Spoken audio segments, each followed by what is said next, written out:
하나님 분명히 우리에게 구워줄지라도 꿇어다니지 않을 거다 그랬어요. 성경이에요. 그러니까 내 삶이 좀 차고 넘쳐서 내 창고에 쌓을 곳이 없이 복을 받았으면 좋겠다. 그래서 금년 들어서 계속 고민하면서 성경 안에서의 그 축복을 받았던 분들의 그 삶을 한번 이렇게 보는 거예요. 성경에서 어떻게 기록했을까. 반대 최고로 기적같이 복을 받은 분의 1등은 솔로몬이고요. 솔로몬보다 그 복을 이렇게 통로를 열어서 부어내리는 것이 다윗이에요. 그리고 다윗과 함께 이 성경을 보시면 좋은데, 하나님은 어떤 조건적 역사 속에 복도 주시죠. 그냥 맹목적 복은 없더라고요.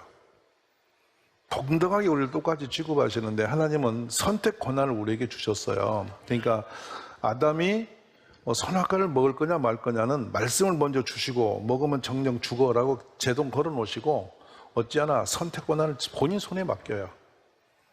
근데 불행하기도 아담은 가지 않아야 할 길을 갑니다. 그래서 인류는 그때부터 재앙이 따랐죠. 그 선택은 오늘도 똑같아요.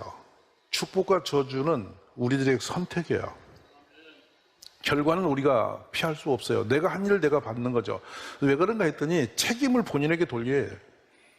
하나님은 열어놓으셨는데 우리가 잘못해서 그 대가를 받는 거니까 이제 새해에 좀 정신 차려보기를 바라는 거예요. 그런데 하나님이 축복하시기 전에 말씀으로 먼저 깨닫게 하시는데 말씀 속에 이런 용어가 나와요. 지켜 행하면. 이것이 곧 연결은 뭐냐면 순종하면 뜻이에요. 이 순종해야 할 대상이 우리에게 있습니다. 첫 번째 순종은 하나님을 향한 순종이에요. 그 하나님을 향한 순종은 말씀을 그대로 지켜내는 작업을 하는 거죠. 내가 말씀대로 살리라 하고 결심하는 거. 그 말씀 속에 나온 또 하나 지침이 있어요, 여러분. 가정에서는 부모를 공경하라. 다음엔 그 장수의 복이 따라오는 거죠. 자, 잘 기억하십시오. 그 다음에 교회 들어오면 하나님의 권위 앞에 존중하라. 하나님의 권위가 질서 안에 있다. 이걸 어그러뜨리지 말아라. 할렐루야. 그리고 부인들에게는 남편에게 순복하라 그랬어요. 남편을 이기먹는 것이 자랑스러운 게 아니라 남편을 머리 위에 쓰니 인정하라는 거예요. 그 남편들은 부인을 사랑하고. 아주 쉬운 조건들이죠. 이거 어려운 게 아니라 그렇게 되는 것이 정상이에요. 비정상으로 살기 때문에 이런 말씀을 대하면 되게 어렵게 느끼는데 옆에 분은 인사 좀 하실래요? 비정상입니까? 정상입니까? 한번 물어보세요. 한번 물어보시라니까 뭐라 하는가? 너무 비정상적인 세상이 되니까 비정상으로 사는 것을 정상으로 착각한 것 같아요. 근데 사실은 정상적인 궤도는 아주 쉽고 단순하고 비정상은 복잡해요. 그래서 신명기서를 열어보면 축복의 말씀은 아주 작아. 저주의 말씀은 이만큼인 거야. 그만큼 우리는 안 가야 할 길을 너무 많이 가고 있는 지체들이에요. 오늘 새해는 우리가 가야 할 길을 찾아가시면 좋겠어요. 그래서 지켜 순종하며라는 조건 속에 축복이 계속 열리고 있는데요. 신명기서 한번 열어볼까요? 7장 12절 같이 봅니다. 자, 읽습니다. 너희가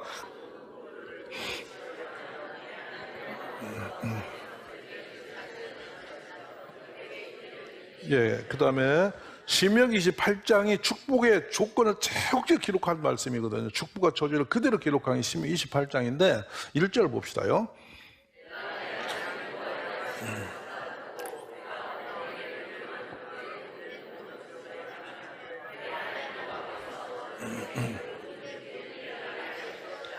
예, 그렇습니다. 그래서 신명기 1장 36절에 보면 지켜 행함으로 복받은 사람 이름이 기록돼요. 자, 읽어볼까요?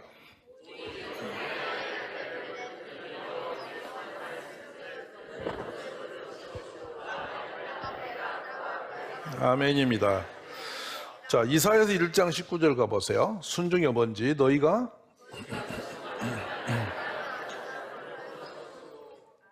금년에는 우리 모두가 순종되어지기 바랍니다. 이사야 1장 20절을 이제 보면서 마치죠. 자, 너희가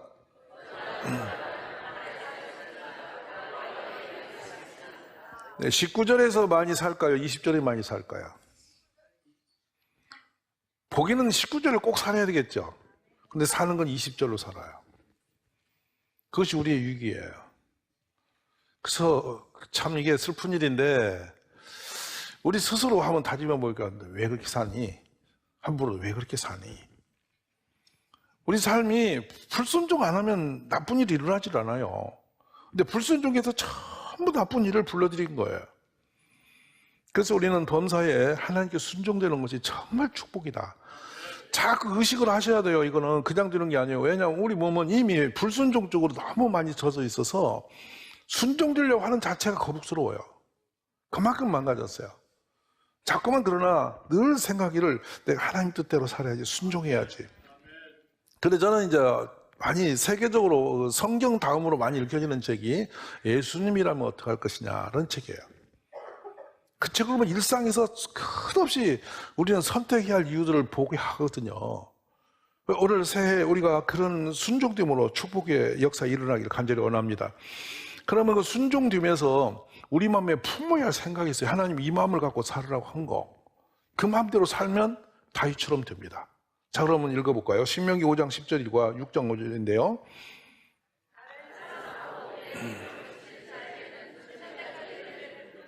예, 너는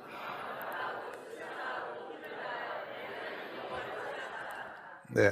그래서 사무엘상 시대에 가서 두 사람의 인물을 이렇게 비교적으로 딱 대칭시키는 작업을 하세요. 성경에서. 근데 한 사람은 사울 임금, 하나는 다윗 왕이에요. 근데 사울 임금은 지금 시대에 와서 만약에 우리나라 대통령도 있으면 대박난 대통령이에요. 왜냐하면 민심을 거스르는 걸 절대로 안 해요. 백성들의 마음을 잘 읽고 맞춰서 살려고 애를 썼던 사람이죠. 그리고 도덕적으로 아주 건강했어요. 더구나 그 부모 앞에 사는 모습도 참 효자예요. 어쩌면 사울이라는 사람은 허물을 못 찾아요, 인간적으로. 근데 사울이 하나님께 40년 동안 왕위에서 오래 하나님이 기다리다가 버려버리거든요. 그런데 보세요. 사도행전 13장 22절. 자, 읽어봅시다. 패하시고.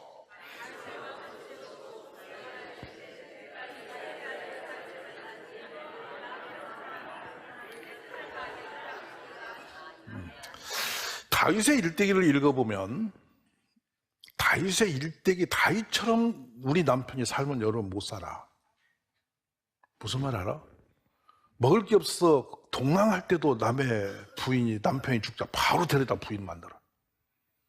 그리고 우리아라고는 그렇게 충성된 장신의 장수를 전방의 전투 현장으로 내보내놓고 그 부인을 데려다가 잠자리를 해서 애를 임신을 시켜. 정상적이야? 여러분 남편이 그러면 어떡할 거야? 할렐루야 할 거야? 여러분 기가 막힌 일이 벌어져. 근데 그거를 숨기기 위해서 임신했다는 소식을 듣고 숨기기 위해서 그 남편을 전방에서 불러와요. 그 남편 보고 부인하고 가서 잠자리 하라 하는 거야. 그 남편이 너무 충성스러워. 왕의 군사들이 전투하고 있는데 내가 어떻게 내 부인하고 잠을 자냐는 거야. 집에 안 가. 그러자 술을 잔뜩 먹여. 술이 취해서 자기 부인한테 가리라고. 그랬더니 내보냈더니 성전 문 앞에서 잠을 자고 안 간 거야. 그러자 작업을 합니다, 임금이. 지금 말하면 군사령부를 불러서, 사령관을 불러서 그 요압 장군 보고 밀담을 해요. 전방에 끌고 전투할 때 깊숙이 적진으로 끌고 들어가서 거기다 놓고 도망쳐라. 그러면 거기서 혼자 죽게 된다. 그대로 죽었어요. 아무도 몰라요. 그리고 그 아들을 낳게 만듭니다. 바로 그 여자 데려다가 자기 부인 삼아요. 그 여자가 낳은 아들이 솔로몬이에요. 그 후로. 그렇게 임신된 아들은 죽었고요. 자, 그 남자 괜찮아요? 여보, 당신도 그렇게 살아봐 할 거야? 기가 막힌 남자예요. 그런데 하나님이 그는 내 마음에 합했대요. 참 희한해요. 인간적 눈으로 두 분을 조명해버리면 절대 다윗이 옳다고 생각하는 사람은 일도 없어요. 불의한 자입니다. 그런데 성경은 다윗을 한없이 높이고 하나님은 성경 전체에서 한 사람의 이름을 꼽아 찍다 픽 해버리면 다윗은 800번 이상 내가 사랑하는 자로 칭찬하세요. 우리 하나님이 불경하신가? 그 내용이 아니에요. 이건 하나님 입장의 세상을 보시는 거예요. 하나님은 하나님 입장의 세상을 보세요. 그러다 창조주 절대자세요. 우리하고 타협하지 않으세요. 당신 보시기에 좋으면 좋은 거예요. 그래서 이 다윗의 전체를 보면 뭐가 보이냐면 사울이 갖지 않은 하나의 마음을 다윗은 따로 갖고 있었어요. 사울은 얼마나 사람들의 그 눈치를 잘 본 사람이냐면 사무엘상 15장 21절에 보면요, 다만 백성이 그 마땅히 멸할 것 중에서 가장 좋은 것으로 길갈에서 당신의 하나님 여호와께 제사하려고 양과 소를 끌어왔나이다. 맞습니다. 그러면서 사무엘상 15장 22절에 뭐라고 하냐면 사무엘이 이르되 여호와께서 번제와 다른 제사를 그의 목소리를 청종하는 것을 좋아하신가 좋아하시겠느냐. 순종의 제사보다 낫고 듣는 것이 순양의 기름보다 낫다. 사울이 사무엘에게 이르되 내가 범죄하였나이다. 내가 여호와의 명령을 여호와 명령과 당신의 말씀을 어긴 것은 내가 백성을 두려워하여 그들의 말을 청종하였다. 백성들이 민심이 두려워서 민심을 따라가다 보니 이래 했다. 그게 그 아말렉의 그 짐승까지도 다 죽여 없애버리라는 것에 그 좋은 짐승만 끌고 와서 걸렸던 내용이에요. 이거 뭐냐? 사람들의 마음을 해치지 않으려고 조심했던 임금이에요. 근데 그것이 사울이 버림받는 장면이에요. 자, 신앙 속에서 여러분이 좀 알아야 될 부분이에요. 만약 우리를 윤리와 도덕으로 따진다면 교회에서 의로운 사람 한 명도 없어요. 다 죄인이에요. 부실해요. 근데 때로는 교회에 와서 어떤 분은 믿음을 통해서 역사를 바꾼 분이 많아요. 하나님 은혜예요. 사람을 주관하시는 하나님이 주권적으로 역사하시는 걸 보시는 장면이죠. 그러니까 여러분, 저나 여러분은 자격은 없어요. 근데 하나님 은혜로 말미암아 의롭다 칭찬받게 되었어요. 축복이에요. 다윗의 모든 화물을 주님은 눈 감았어요. 그러면서 이 다윗이 하나님께 딱 들려지는 장면을 제가 뭐로 표현하냐면 하나님을 참 사랑한 사람이었다. 참 사랑했구나. 근데 보세요. 사랑이라고 하는 것은 좋아하는 그 기분 너머에 여러 가지가 따로 붙어요. 그게 뭐냐면 첫 번째, 사랑하면 그 사람의 일이 보여요. 그 사람의 문제가 보이고 그 사람 마음이 보여요. 그래서 여러분, 부부로 산다고 서로가 마음 아는 거 아니잖아. 사랑하면 할수록 상대에 보이고 사랑이 식어지면 상대 마음이 안 보여. 근데 다윗은 하나님 마음을 읽은 사람이에요. 얼마나 놀랍냐 봐요. 출애굽하고 480년 동안 어떤 사람도 하나님의 성전을 지켰다는 생각을 해보질 않아요. 한 명도 없었어요. 근데 어느 날 갑자기 다윗이 하나님을 염려해요. 나는 백향목으로 좋은 집을 지었는데 하나님의 성전을 저렇게 천막석에 두는 게 맞냐? 너무 힘들어. 그래 다윗이 자신의 마음 깊이 하나님의 성전을 지겠다는 생각을 굳히기 시작합니다. 성전을 짓다는 것은 지금 이렇게 집 하나 짓고 지금처럼 예배당 하나 짓는 게 아니에요. 성전의 사용은 출애굽에 기록되어 있는데 금과 은으로 휘황찬란합니다. 어마무시해요. 근데 그것을 다윗이 고민하기 시작해요. 여러분 교회 다니시면서 하나님의 교회를 염려하고 고민을 심각하게 해본 적이 몇 번 있으세요? 우리 교회 건물이 저래 되겠나? 우리 교회의 그 예배당이 저래 되겠나? 우리 교회의 성도들이 저래 되겠나? 우리 교회 집사님이 저래 되겠나? 여러 생각들을 가지고 그 하나님의 일에 마음이 꽂혀서 그냥 힘이 들고 그 문제 해결을 내가 해야 될 텐데 이런 생각을 갖춰본 적이 몇 번이나 있으세요? 다윗이 하나님 앞에 감동을 드린 내용이 이 부분이에요. 성전을 지을 생각을 스스로 합니다. 그래서 역대하 6장에 보면은 그 장면들이 성경에 기록이 되어 있는데요. 6장 5절에서 11절까지 한번 읽어볼까요? 자, 내가 내 백성을 이스라엘 모든 지파 가운데서 아무 성읍도 택하지 아니하였으며 내 백성 이스라엘의 주권자가 될 사람을 아무도 택하지 아니했더니 예루살렘을 택하여 내 이름을 거기 두고 또 다윗을 택하여 내 백성 이스라엘 다스리게 하였노라 하신지라.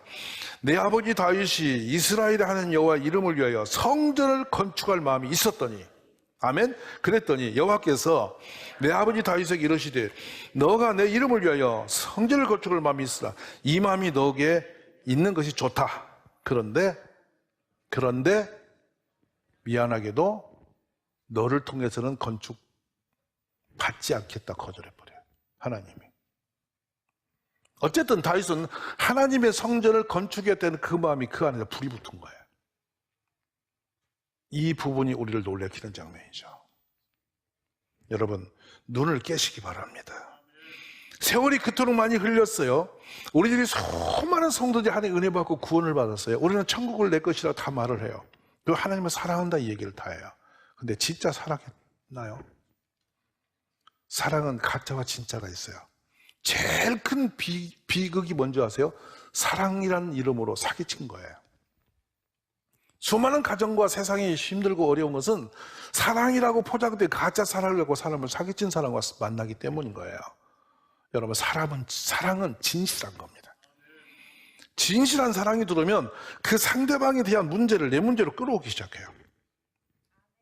되게 힘들어요. 상대방이 어떻게 어디서 뭐 하는지, 뭔 고민하고 있는지, 어떤 생각하는지 모든 게 내 삶에 걸려들어온다고요. 사랑하기 때문에 그래요. 아멘이세요? 그래서 이 사랑은 어쩔 수 없이 엮여진 거예요. 사랑이 엮여졌고 상대방이 나에 대해서 내 고민을 생각지 못하면 섭섭해져요. 하나님 우리를 사랑하신 겁니다. 우리 보고 사랑해달라는 겁니다. 그 사랑 안에서 서로 교감이 일어나는 것이 지금 이 다윗이 일어났던 이 부분인데요. 두 번째 사랑 속에 일어나는 것이 뭐냐면 관심이거든요. 이 관심이 대단히 중요한 용어를 써요. 인터레스트라. 이게 무슨 용어냐면 흥미롭고 뭔가 재미가 있고 자꾸 나도 모르게 그 호감이 가서 마음이 끌려간다는 뜻을 갖고 있거든. 사랑하면 관심이 오는 거예요. 그래서 우리가 재밌는 거 있죠. 전혀 낯선 사람이 만나서 사랑하게 되면요, 상대방이 먹는 음식까지도 좋아져요.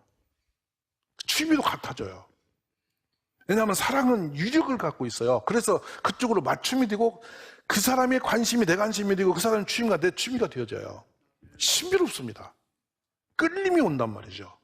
바로 이 부분이 다윗 안에 일어난 거예요. 그리고 뒤에 가서 인터레스트하고 바로 쾌어라는 용어가 붙거든요. 이게 관심이라는 용어예요. 원어로 들어가면.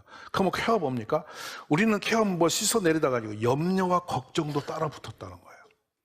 사랑하면 염려스럽고 걱정이 붙어요. 그래서 종종 부인들이 그러죠. 우리 남편이 아프면 안 되는데 여보 괜찮아? 이렇게 묻는 거예요. 왜요? 사랑하니까. 유지 마이씨 보고 건강 염려하면서 옆집 부인이 와가지고 괜찮으세요? 아침마다 무난 인사하면 어찌되죠? 상상을 해보시라고. 그 관계가 있을 수 있으세요? 사랑의 대상에만 이 관심이 살아있는 거라고요. 맞습니까? 안 맞습니까? 그래서 여기 사랑에 있는 이 관심과 무관심이 있거든요. 무관심. 여러분이 교회에 대해서 무관심하다면 하나님의 사랑이 없는 거예요. 교회에 대해서 여러분이 관심이 살아나면 하나님을 사랑하는 증거예요. 다윗이 이 부분을 가지고 지금 움직이고 있는 겁니다. 저는 세대로 우리의 마음이 그렇게 되기를 간절히 원합니다. 결국에 그렇게 될 때에 이게 역사이다. 다윗은 또 한 번 더, 한 발 더 나갑니다. 전쟁 때 도시락을 두고 심부름 갔던 사건 잘 아시죠? 모든 군인과 왕은 골리앗의 무서운 두려움, 그 유력을 통해서 다 두려워서 숨는 것에 바빴어요. 근데 어린 다윗이 무슨 생각을 하냐면 어떻게 할례받지는 저 이방인이 살아계신 하나님의 군대를 멸시하느냐. 하나님의 이름이 모욕당을 견딜 수 없다는 거예요. 이게 다윗이 우리와 다른 생각을 갖고 있는 부분이에요. 우리 사랑하신 여러분, 하나님의 이름이 걸릴 때 그 이름을 지켜내는 그 명예를 지키고자 하는 마음이 내 안에 있다면 여러분 하나님 사랑하는 사람이에요. 오늘 성전을 휘황찬란하게 짓고 싶었고 하나님이 그렇게 천만 곳에 계시는 걸 견딜 수 없는 거, 바로 그것이 사랑의 마음이 그를 다윗을 움직이고 있는 장면이죠. 우리에게가 그런 마음이 들어올 때 하나님이 복을 주실 줄 믿으시기 원합니다. 그래서 그렇습니다. 하나님의 일을 염려한 사람. 자, 여쭤볼게요. 예수님의 몸된 교회. 자, 피로 값주고 사신 교회. 하나님이 직접 스스로 몸을 삼으신 건 교회고 피로 값주신 것은 교회밖에 없어요. 새해 들어서 여러분 교회를 사랑하십시오.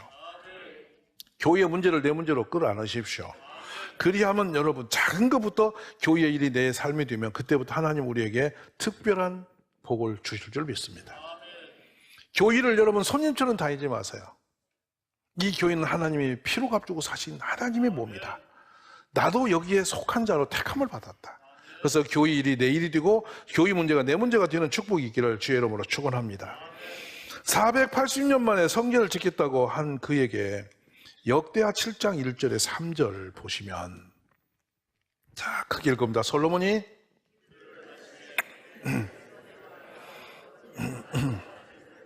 여호와의 영광이 성전에 가득하니 여호와의 영광이 여호와의 전에 가득하므로 제사장들이 여호와 전으로 능히 들어가지 못하였고 이스라엘 모든 자손은 불이 내리는 거야. 여호와의 영광이 성전에 있는 것을 보고 돌을 깐 땅에 엎드려 경배하며 여호와께 감사하여 이르되 선하시도다 그의 인자하심이 영원하다 하니라. 아멘.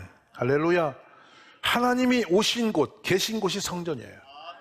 새해의 결론입니다. 여러분 가정이 성전되어야 됩니다. 내 마음이 성전이 되어야 돼요. 그래서 사도행전이 시작될 때 하나님은 불을 지금 바람처럼 호련히 하늘로부터 급하고 강한 바람 같은 소리가 그들이 앉아있는 온 집에 가득했다. 마치 불의 혀처럼 갈라지는 것들이 그들에게 보여 각 사람 위에 하나씩 임하여 있다. 성전 지을 때 있었던 그 역사가 다시 사도행전에 마가의 다락방에 모인 성도들 위해 임하셨습니다. 그러니 성도들이 모인 곳이 성전이에요. 말씀만 하면 이제 시대는 바뀌었어요. 건물이 아니라 성도들이 믿음으로 모인 곳이 성전이야. 그리고 예수님 우리에게 말했어요. 너희의 마음이 성전이다. 성전, 내가 너를 성전 삼을 것이다. 할렐루야. 그리고 더 놀라운 말씀을 너희가 내 안에 거고 내 말이 너희 안에 거하며 무엇이든지 원하는 대로 구하라. 그리하면 이루리라. 주님이 계시는 곳이 성전. 요한일서 4장 13절에 말씀합니다. 그의 성령을 우리에게 주심으로 우리가 그 안에 거하고 그가 우리 안에 거하시는 줄을 안다. 이제 우리는 성전이 된 겁니다. 우리 한 사람 한 사람이 소중한 사람이고 우리가 모여있는 이곳이 성전이니 이 교회를 여러분이 사랑하고 고민하고 염려하고 걱정하면서 함께 세워가시는 새해가 되시면 됩니다. 그러면 이 하나님께서 주신 축복이 바로 멀리 있는 게 아니라 우리 삶에 오시게 돼요. 맞습니까? 자, 축복받는 첫 번째 문제, 하나님의 교회가 내 문제다. 내 삶이 된다. 그래서 제가 아주 단순한 것부터 말씀합니다. 주차장 한번 파킹할 때도 좋은 자리를 누가 연약한 사람이 섬기도록 내가 한 발 더 멀리 걷고 좀 더 불편한 곳에 세우고, 여러분 에이벨 타도 예배 시간에 내가 타고 왔으면 저 1층으로 내려보내서 누가 빨리 타고 올라오게 돕고, 예배당에 앉으실 때도 여러분 의자 하나라도 누가 좀 믿음이 약한 분이 참 좋은 자리에 앉아서 예배 드릴 수 있도록 서로 배려하고, 맞으시면 아멘. 서로 이렇게 작은 것부터 하나님의 일을 염려하면서 시작되면 역사가 일어납니다. 어려운 걸 요구하지 않습니다. 하나님이 사랑이랑 아주 사소한 겁니다. 어떤 자매님이 그렇게 해서 결혼했다는 얘기를 제가 듣고 참 껄껄 우시는데요. 너무 급해서 먹던 커피를 들고 지하철을 타갖고 사람이 가득한 데 탔는데요. 옆에 있는 총각이 수건을 주더래요. 손수건을 주면서 혹시라도 이게 엎질러지면 안 되니까 이거 갖고 쓰시라고. 그 손수건 한 장 받고 결혼했대요. 사랑에는 여러분 엄청난 것이 아니에요. 작은 것 하나에 촉이 가는 거예요. 맞아요, 안 맞아요? 사랑하십니까, 여러분? 옆에 분 인사 좀 하세요. 당신 나 사랑합니까? 근데 이렇게 물어보세요. 사랑하냐고 물어보면 뭐라고 그래요? 미안해서라도 알지, 그러지, 그럴 거예요. 근데 그 뒤에 따라가는 말이 중요해요. 그런데 왜 이렇게 관심이 없어? 왜 이렇게 헌신이 없어? 다 사기친 거예요. 오늘 본전을 찾으셔요. 집에 가서 어떤 모습으로 움직이는 걸 보면 사랑이 있는지 없는지 물어볼 거 없어요. 행위를 보면 알아요. 우리 그런 축복이 있기를 바라는데요. 제가 그제 참 행복했어요. 한밤에 눈을 제가 12시에 여기를 다 치웠어요. 눈보라가 쳐서. 이제 불화른 그 짐이 한 30kg 되는 걸 치고 성광이 전사 눈을 치는데요. 애들이 눈놀이를 하러 왔어요. 썰매놀이를. 그래서 주차장에 썰매를 타는데 동생들 태워서 내려보내니까 막 바람처럼 내려가는 게 눈 속에. 근데 형들은 소리치면서 대걸대걸 눈 속에 굴르는데 12시 다 됐는데요. 애 둘이 뛰어왔어요. 눈 속에. 그래서 뭐라 하냐면 목사님 손실이지요 그래. 막 그걸 인지하냐? 그랬더니 아 그래서요 하더니 지 주머니 속에 있는 핫팩을 꺼내서 저희 주머니에다 콕 쳐주면서 따뜻하게 하세요 하고 막 하는 거예요. 여러분 작은 관심이잖아요. 작은 신경쓰이에요.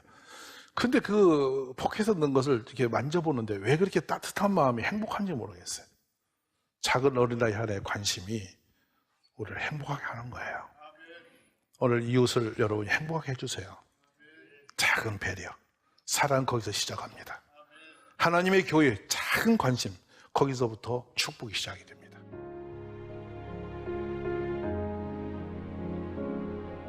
지금은 선교 헌금 시간입니다. 이 예배를 통해 삶 가운데 은혜와 회복이 충만하시길 간절히 기도합니다.